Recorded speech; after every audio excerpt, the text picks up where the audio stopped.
I lost my job on a Christmas Eve one year. I walked across the road, walked into Parcel Force, and I started the following Monday. So as I say, I'm not a type of person that will sit and dwell on things for too long, because life's too short. Tell us then, because I know now leads on to you buying so your first acquisition was it 8 point something million? So that's an astounding acquisition to make, buying your first company. We're all problem solvers of some sort. Yeah. And I just took in the process and I ran with that process. And as I says, Think and Grow Rich, it's all about desire.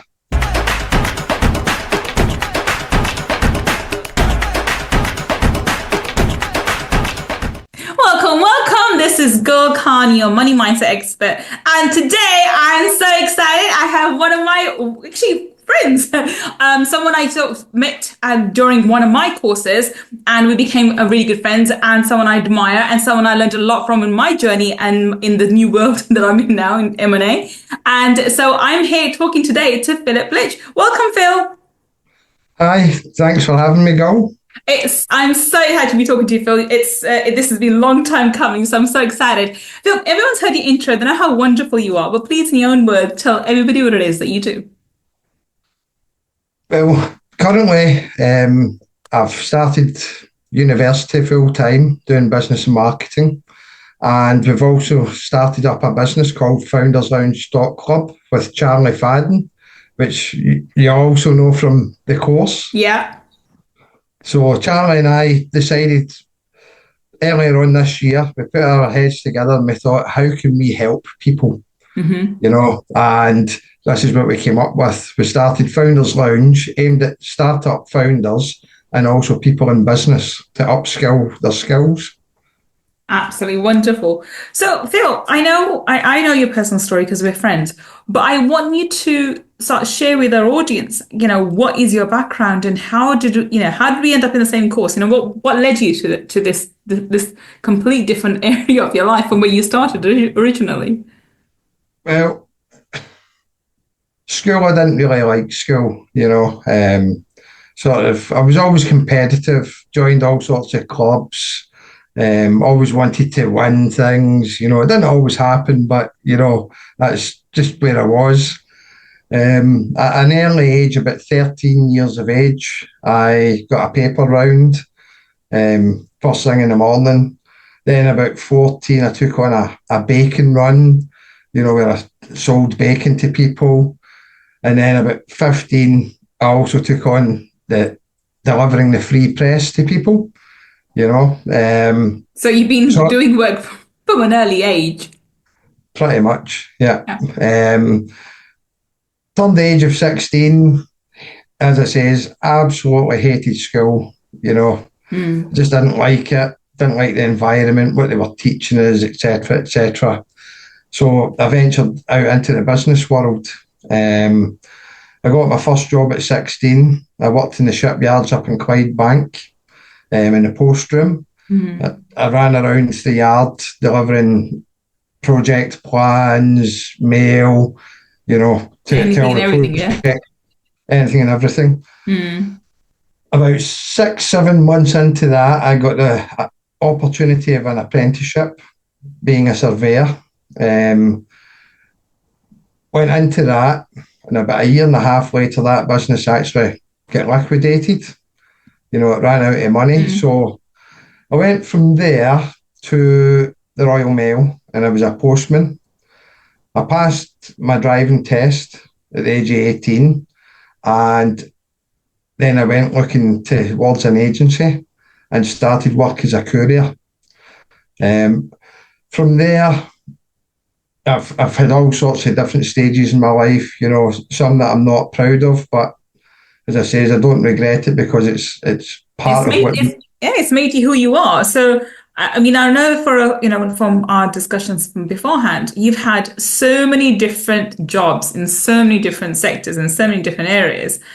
And from what I know, you've taken everything up. This is great. And you just pull your sleeves up and you get on with it. So you tell us where did this work ethic come from? Because you're one of the hardest people, you're the hardest working people I know.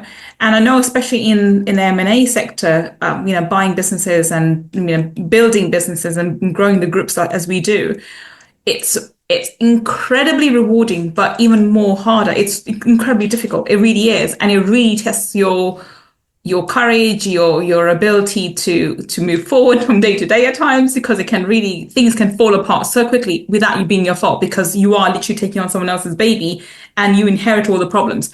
So tell me, how did you get to that point by not having schooling behind you? Like when I went in the sector, I've got years of business experience, but also academically, I've got lots of education behind me. Whereas you come from a completely different background. Where does that the self-confidence come come for you, and how did you build that up, and how do you approach things in such a focused, direct way, which is amazing? Yeah, well, as I says, I worked my way up, mostly in the transport industry. So I was in Yeah, the you trucks. Yeah, couriers. you drove trucks as well. Yeah. Yeah, yeah. So I started off, as I says, agency work. I worked with some of the national courier companies. Mm. I ended up full time with one of them. I lost my job on a Christmas Eve one year. I walked across the road, walked into Parcel Force, and I started the following Monday. So as I says, I'm not a type of person that will sit and dwell on things for too long, Yeah. because life's too short. Oh, You know, 100%. I'm an action taker. So as I said, I went over, started working with Parcel Force. I got to the stage a few years down the line, I decided I'll go and set my HGV licenses. Um, I got into HGVs. Then obviously there was an accident. A woman died. Um, I gave that up. I went back into being a courier again, a self-employed courier, and I ended up, the manager that I had get sacked. Apparently threatened an operations manager in this courier company. Then the next one that came in, he was more interested in getting a young team, hiring a young team, and they were sort of getting things out the back door, and he was getting a cut of it. He get billeted as well. He get found out, and I ended up with the manager's job. So at the time, I started with 8 drivers in one depot in East Kilbride, which is in and around the Glasgow area. From there, we went into Bells Hill, and I ended up with 23 drivers working under me. And what I did was I worked with the guy who mentored me and showed me how to run businesses, a Mm. guy called Sean Greeley. And he was based down in Stockton and Tees. So Sean says to me, he says, right, how can we build this up? And then you can get profit share. And I says, well, what if we go and chat these other courier network stores and we send in the best drivers? So that's what we did. So we sent in the best drivers. On the conference calls, all the management teams up and down the country, they kept on raving about how our business was in and how our drivers were top performers. That got us in up and down the country. So I ended up going from the Glasgow area manager over to the Scotland area manager, where I actually controlled all the depots over on the east side of Scotland. So, as I says, in the end, I left the business with 160 drivers in Scotland alone, and I managed that. So what made you leave that role in the end then? Well, the company that I worked for, they put their notice into the 2 largest areas in which we worked, Mm. and I just decided at the time, you know what, To move on. I'll move on, because when you're like working in there and you're 7 years, 7 peak periods, I was getting phone calls up to midnight Mm. from angry depot managers if some of the drivers had failed some service, Mm. to the morning operations managers phoning me from 2 o'clock in the morning. Mm. So as I say, for about 6 weeks, this went on every year over 7 years. So I thought, I'll take the stress and the pressure off myself a wee bit, and I'll start up on my own. So I did. I got 3 runs in a courier company. I sent in 3 drivers of my own that used to work for the old company, but obviously they'd pulled out. So these guys were looking for work. Got them vans, got them their fuel cards, and then I invoiced the company every month. And from there, as I says, I was driving trucks as well. And then it got to the stage where I wasn't really focused too much on the business side of things. So I just stuck to driving the HGVs for a while. So tell us then, because I know that now this leads on to you buying so your first acquisition was it 8 point something million? So that's an astounding acquisition to make, buying your first company for about 9 million. So talk us through that. How did you get that? First of all, how did you, find the deal? And secondly, more importantly, how did you have the confidence to go from, because up until then you've been running businesses which were, a decent amount, but on a very small, a lot smaller scale, I think under the million mark. And then your first company that you buy is around just shy of 10 million. So talk us through how that happened. Well, as I say, I worked as a depot manager for another courier company. I went in and I solved their problems, because they were losing money week on week. The shareholders just couldn't understand how this was working. As I say, Sean, the guy who got me into that side of things, he was the one, he recommended me to go over and sort it all out. I went over and I tried to sort it out, and the managing director at the time, I was getting the desired results for the shareholders. The other shareholders and investors, and the managing director just didn't want it done that way. He was a computer programmer, and his attitude was, the computer's smarter than you and I put together. I says, well, I totally get that, Jeff, but here's the thing. He says, what's that? I says, the computer doesn't understand real-time traffic, Yeah, or human psychology. Yeah. So, as I says, I was there for maybe 4 or 5 months. I was driving the results, but it wasn't in the way in which he wanted it to go, because he was sort of trying to develop a software package which he could then sell to other networks. So he had ulterior motives. So how did he get to buying the company then? So I got to the stage where, what was I, maybe about I was in my 40s. I'm 48 now. About maybe 5-6 years ago, I picked up a book that somebody had gave me about 20 years earlier called Think and Grow Rich by Napoleon Hill. About time too, you read it. As I say, I wish 20 years too late, but it's okay. Never too late. I wish I'd read it maybe 20 years earlier when my friend gave me it. But yeah, it just sort of opened my mind up to what the possibilities are and what's out there, you know. And then obviously my parents, they gave me some of my inheritance early. They says, well, there's no point in you having it when you're in your 50s and 60s and you can't really enjoy it. Just don't go down to the bookies and gamble it all away, you know. So I came across Jonathan, and I just thought, you know what, I'm going to take a chance and invest in myself here. So I joined the course, and that's where I met yourself. I learned the process over a period of time, you know, being on the webinars, the in-person, the live networking, that was fantastic. That's priceless, as you know. That is, I think the in-person, and not just learning from Jonathan, I think that I learned more from my peers. So I learned more from yourself, and other amazing, really intelligent people, and who look at things from different perspectives. Like we're all problem solvers. That's what we are. We are problem solvers. We all come to the solution or work out the solution in a different way. And that is what you learn from. So that's invaluable. Absolutely.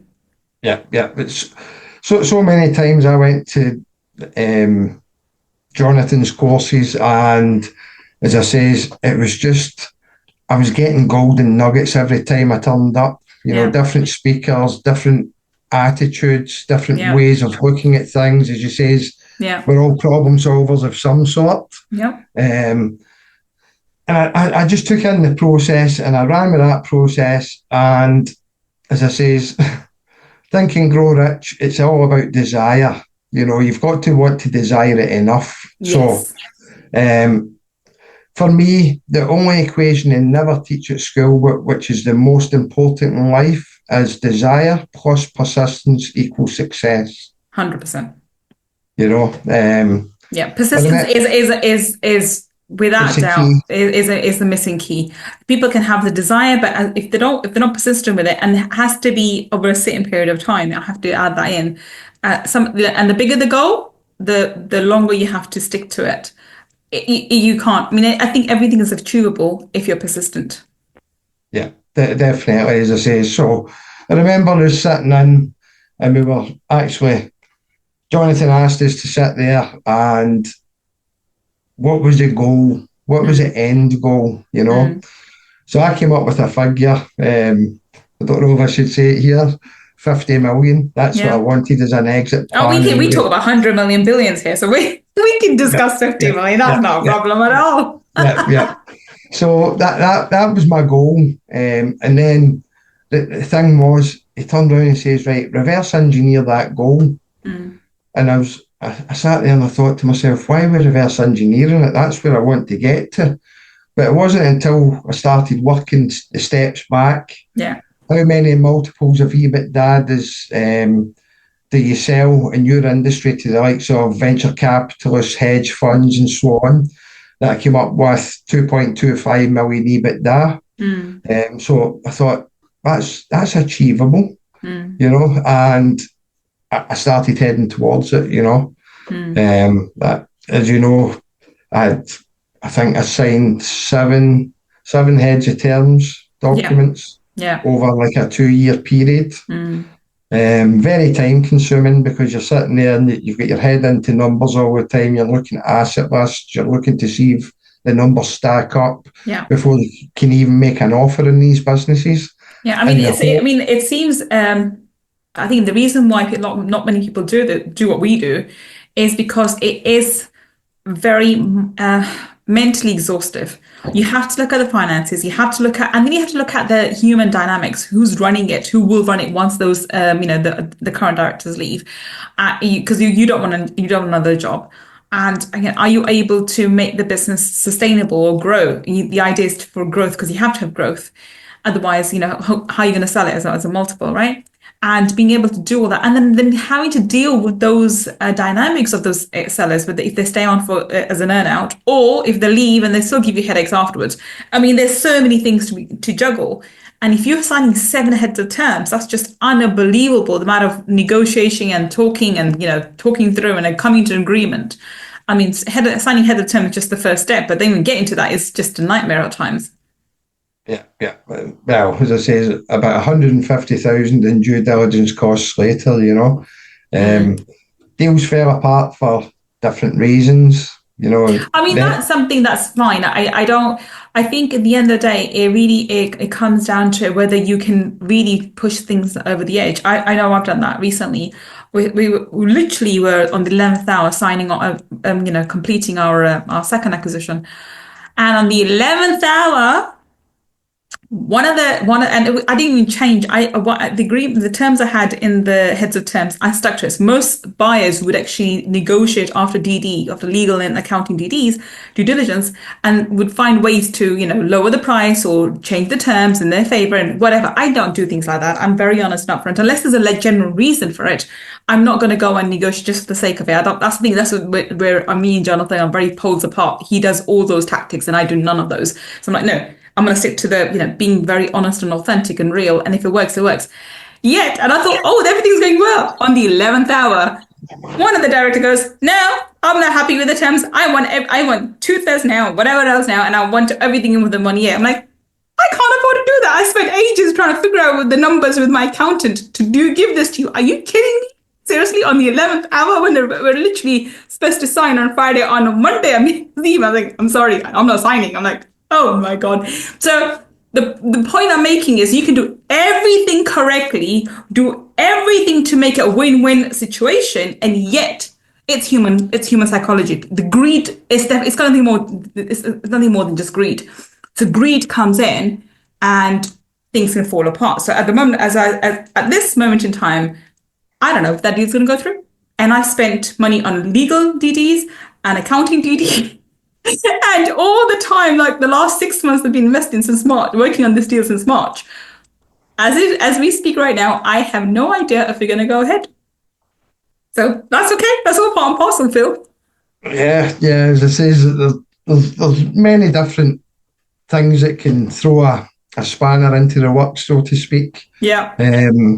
One of them, the vendor that had been in negotiations through a broker. No, I don't like breakers. I don't like breakers. I don't work through brokers.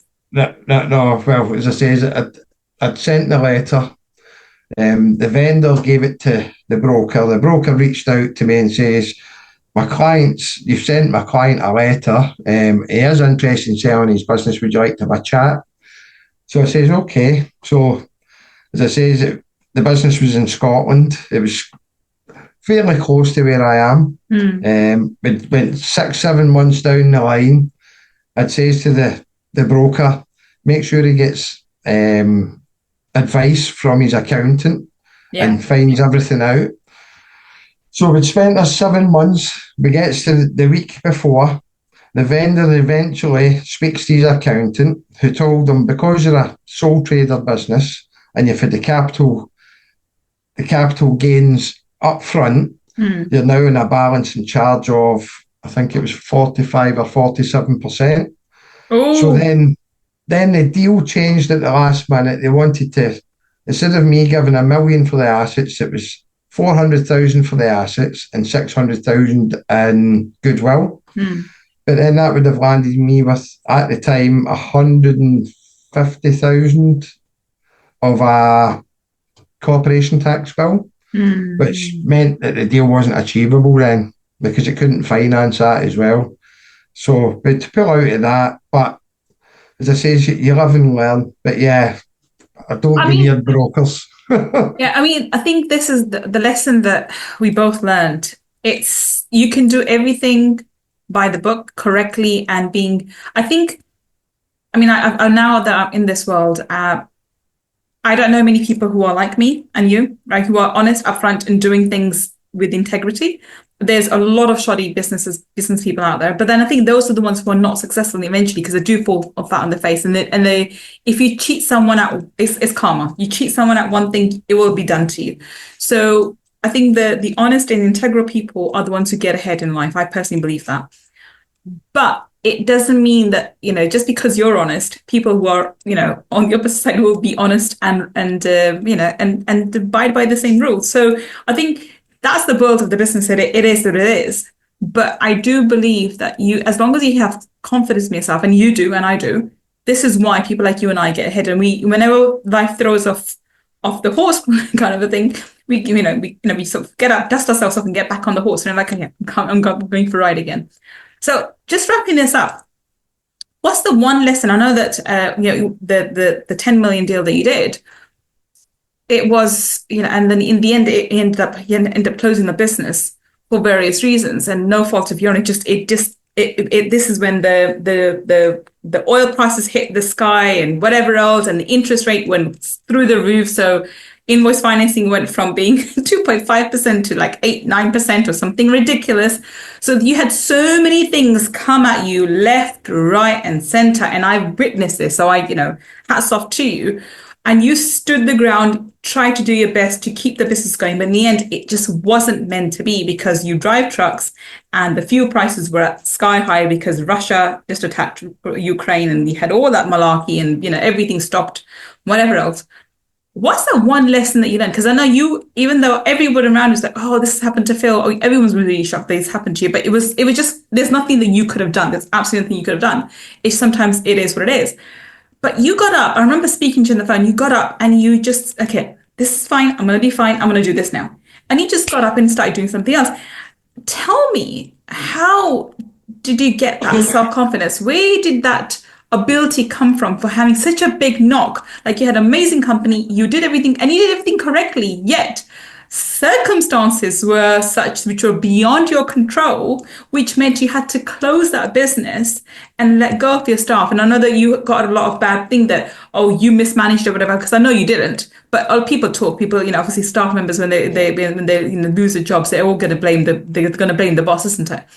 Yeah. How did he handle all of that malarkey? How did he handle all of that pain and that pain of losing a business where you've put your everything into it to make it grow and do everything correctly? That's a good question. As I say, it was about a year ago. It was a year past last week. I let go of the managing director, who happens to still be a good friend of mine. We still meet up and stuff. I had to let him go at the beginning of November last year. Nobody gave me a hope in hell of reaching Christmas, but I managed to get us to the end of January. It was a lot of sleepless nights, travelling up and down the country. Yeah. Just tried everything possible, because I'm not a quitter, Yeah, I remember. I probably caused myself way more in the way of stress, because I maybe should have done what everybody told me and sort of called it a day a month or so earlier. But as I say, being as competitive as I am, I wasn't going to take it easy. I wasn't going to lie down, so I pushed on. I managed to sort of lay people off, take on more responsibility myself. Although that sort of had a detriment to my family life, I remember. We did it together. Being a single parent. So, as I say, it was a stressful period, and it was stressful for another couple of months afterwards. You've got angry ex-employees, you've got angry suppliers, angry subcontractors. How could you have done this? Surely you would have known earlier, blah, blah, blah, But I think until you've actually experienced something like this, it's like at one stage, effectively you're a millionaire, although it's not in cash, it's in assets. And then less than a couple of years later, you're sitting rock bottom with nothing again, Yeah. But as I say, I've went through a life and I've had lots of setbacks in my life, As I say, I was in prison, something I don't regret.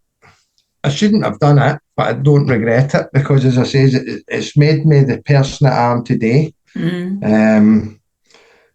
As I say, a woman died due to an accident. Again, that set me back. That was mental health. I'd lost my relationship with my ex-fiance through that, because I wasn't eating, I wasn't sleeping, I had post-traumatic stress disorder. But I think as humans, everybody suffers setbacks. Some are bigger than others, some are smaller than others, but every single person suffers some sort of setbacks in their life. Yeah. And I think what helped me was not only my daughter, because you need to practice what you preach, So I couldn't be sitting there down in the dumps, although there was something she said cut me right to my bone. I told her to go upstairs and get changed or something, and she says, "You can't tell me what to do." I says, "I can, I'm your dad." She says, "You're not even the boss at JJ&S anymore, so how can you tell me what to do?" So, as I say, with children, it's very black and white. There's no grey areas, But as I say, I've got my daughter to a stage where I told her, quitters never win and winners never quit. Yeah. So I've instilled that into my daughter. And then when she's looking at me for sort of inspiration or anything else, I couldn't be moping around. I had to be 100%, what am I going to do next? you know. And as I say, it's my network, yourself, Gavin, Jonathan, Harry, Mima, Lindsay, loads of people were on the phone to me, you know, Yeah. and they weren't looking for advice. They were looking to give me the support, you Yeah, know. it was I think the one thing that I would say is what I walked away from from doing that program along with the knowledge. I think the knowledge is invaluable, but it was the community of people that you can trust and turn to, and actually friends. I can call friends. I can turn up. I can even now. I remember I've said this to you multiple times when I was going through my deal. I was on the phone with you multiple times thinking, oh my God, we got this problem now. We got that problem now. How do you do this? How do I do it? And I remember you sitting on the phone and saying, okay, calm down, take a breath, and let's go through it. Okay, try this and try that approach. And I had that with you, and I had it with Alison, and and also with with Katrina. It's that support network that you need around you, like-minded entrepreneurs who can understand the dilemma that you're going through to be able to Yeah, give you the support when you need it. And I think that is really, really that the group of people that we met were amazing and are amazing. And that's why we're still in touch. The course finished a while ago, but we're still, we have a community where we sort of connect with each other and talk to each other. And that's really beneficial. So you really do need to have a a great network of people, like-minded people, not only the friends you grew up with in, college and school and stuff, but people who are now on the similar journey to yourself, who can be there to support you. And I think the one thing that I will say is, these people, they're not jealous of each other. Like Alison's and or I've never found anybody to be jealous of me and vice versa. So it's that support where they come and support you, not necessarily bring you down because you're doing better than them or they think or you perceive to be doing better than them, which is really important. You need to have that network around you, and that's what I'm hearing. That this was a tough time, but you got a lot of support from your peers, from people who became friends, and that's how you came through. So we're going to wrap this up now. Phil, how do we connect with you? Someone wanted to connect with you. Where can you find you on the internet? well, you'll find me on LinkedIn under my name, Mm-hmm. www.founderslounge.club, which is the community that we're building. Mm-hmm. It's people aimed at startups and people that are looking to get into business, that maybe they've got an idea for business, but they don't know how to grow the business, where to find the customers, how to navigate maybe certain social media platforms where their audience could be. Mm-hmm.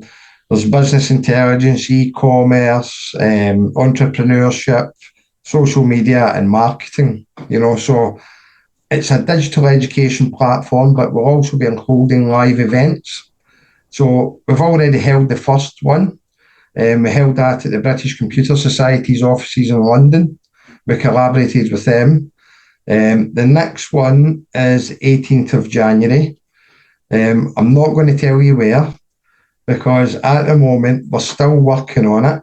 We're working on the Well, that's speakers. fine. They can go and check the website out and get the details themselves. So if you're watching us, if you're listening to us on the podcast, then the links that Phil has just mentioned will be in the show notes. And if you're watching on YouTube, then down below in the description section, we'll have the links for him too. Go check him out. And I think if you are an entrepreneur or you want to be an entrepreneur, you have an idea that you want to discuss or you want to be a part of like-minded community, then I highly recommend you check out the Founders Club. Thank you so much for joining us today. We have to have you back for Money Talkies, but today, thank you so much for being honest and sharing your journey so vulnerably. Thank you so much. It's much appreciated. Thank you. And thank you for listening to me and Phil today. I will be back with another amazing guest, finding out how they changed their life by changing their mindset. Until the next time we meet, this is Gull Khan signing off. Take care and bye for now.